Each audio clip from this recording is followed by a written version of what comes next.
आदर्श घोटाला जो है उसमें पिछले 1.25 साल से लगातार मेहनत कर रहे हैं। जितने भी ठेवीदार हैं, हजारों की संख्या के अंदर गोरगरीब है, उनकी जिंदगी भर का पैसा फंसा हुआ है।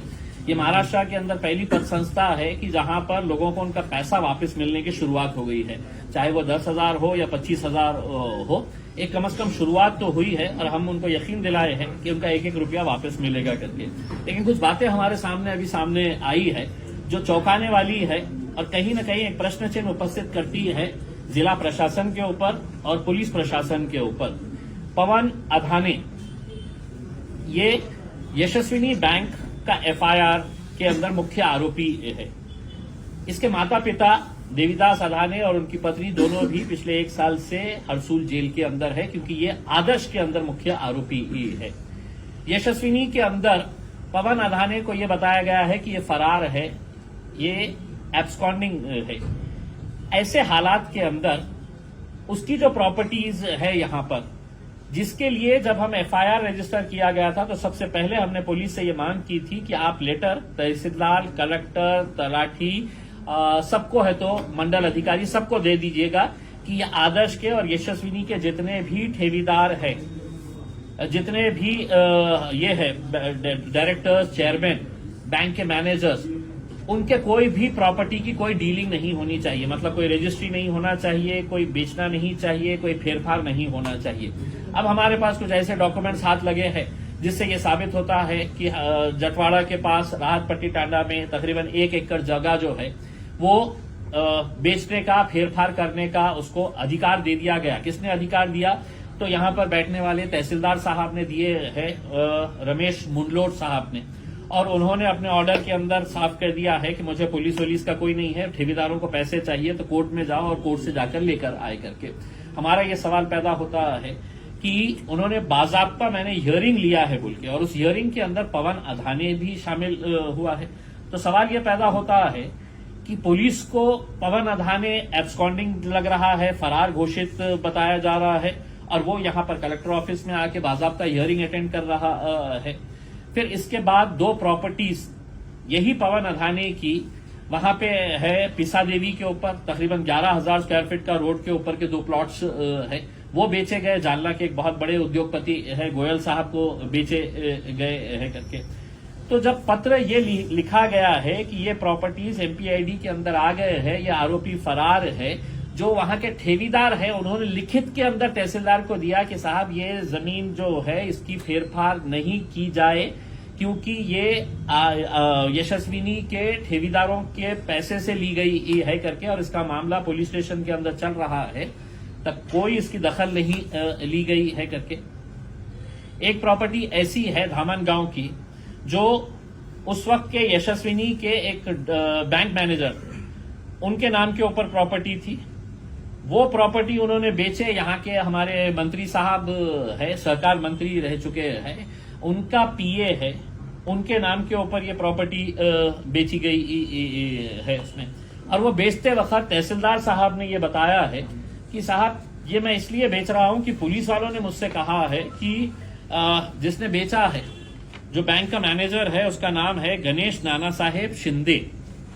हाँ, ये गणेश नाना साहेब शिंदे अभी भी फरार है। बैंक का मैनेजर हुआ करता था यशस्विनी पद संस्था का।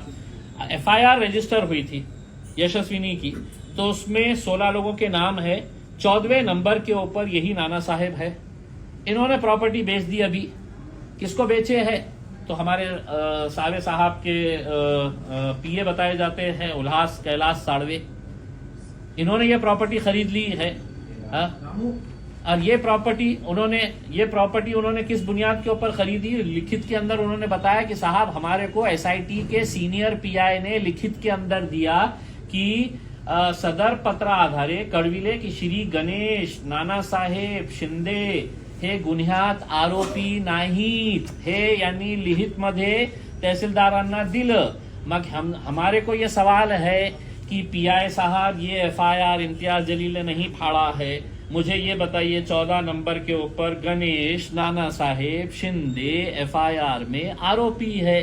तो ये खुलेआम यहाँ पर तहसीलदार साहब के पास आ रहे हैं, हियरिंग अटेंड कर रहे हैं, पुलिस वालों को नहीं मिल रही है। राहत पट्टी टांडा के अंदर जो जमीन ली गई है 5 लोगों ने मिलकर लिए है, उसमें एक जो है वो लड़का जो है वो पुलिस वाले का बेटा है। ठीक है, कानून नहीं होगा कि साहब उसका क्या लेना देना है करके उसमें, लेकिन क्या पुलिस वालों को भी ये पता नहीं है कि आदर्श और यशस्विनी के केसेस चल रहे हैं, उनका ही डिपार्टमेंट इसकी इंक्वायरी कर रहा है करके उसमें। तो ये सब प्रश्नों के उत्तर जो है वो यहाँ के जिलाधिकारी साहब को देना है और पुलिस कमिश्नर साहब को देना है। अगर आप प्रामाणिक तरीके से काम कर रहे हैं तो ईमानदारी से हम पूरे डॉक्यूमेंट्स देते हैं। पुलिस कमिश्नर साहब ने तलाठी हो, मंडल अधिकारी हो, तहसीलदार हो, इनके ऊपर FIR रजिस्टर करना चाहिए उसमें। और इसके कंप्लेनेंट जो है वो मेरे हिसाब से हम में से कोई नहीं होना चाहिए। कलेक्टर साहब ने होना चाहिए कि नहीं, मेरे तहसीलदार ने ये गलत किया है, इसके ऊपर FIR रजिस्टर करिए पुलिस कमिश्नर साहब, मैं कंप्लेन आपको दे रहा हूं करके उसमें। वरना ये लोग इतने सालों से लड़ रहे हैं। अब जो जितने भी आरोपी जेलों में बंद थे वो कोर्ट की वजह से बाहर निकल के आ रहे हैं, सबको बेल मिलना शुरू हो गई है। तो बाहर निकलने के बाद ये कितना नंगा नाच करने वाले हैं आप खुद समझ सकते हैं उसमें। अब ये सिर्फ कुछ बातें हमारे सामने आई है, और भी ऐसी प्रॉपर्टीज की जानकारी हमको मिली है जिसके हम डॉक्यूमेंट्स इकट्ठा कर रहे हैं, जहां पर यह पता चलेगा कि रेवेन्यू के कुछ अधिकारियों ने, कुछ पुलिस वालों के खरीद वालों ने ये प्रॉपर्टीज खरीदे हैं करके। तो वो प्रॉपर्टीज की डिटेल भी आ जाएंगी तो आपके सामने फिर से हाजिर हो जाएंगे।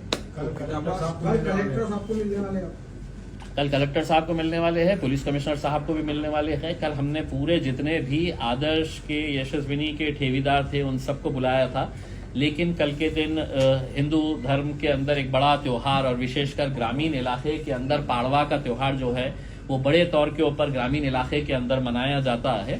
तो हमने फैसला किए हैं कि कल बहुत ज्यादा रश ना करते हुए जितने लोग आएंगे हम उनके साथ जाएंगे और बिल्कुल हमारा एक डेमोक्रेटिक वे से, लोकशाही मार्गाने हम उनको है तो ये डॉक्यूमेंट्स बताएंगे और उनसे सवाल पूछेंगे। कलेक्टर साहब को भी मिलेंगे और पुलिस कमिश्नर साहब को भी मिलके ये पूरे डॉक्यूमेंट्स उनको देंगे। अगर इंसाफ नहीं मिला आगे तो क्या करेंगे? कलेक्टर ऑफिस के सामने बहुत बड़ा इनडेफिनेट धरना आंदोलन करेंगे।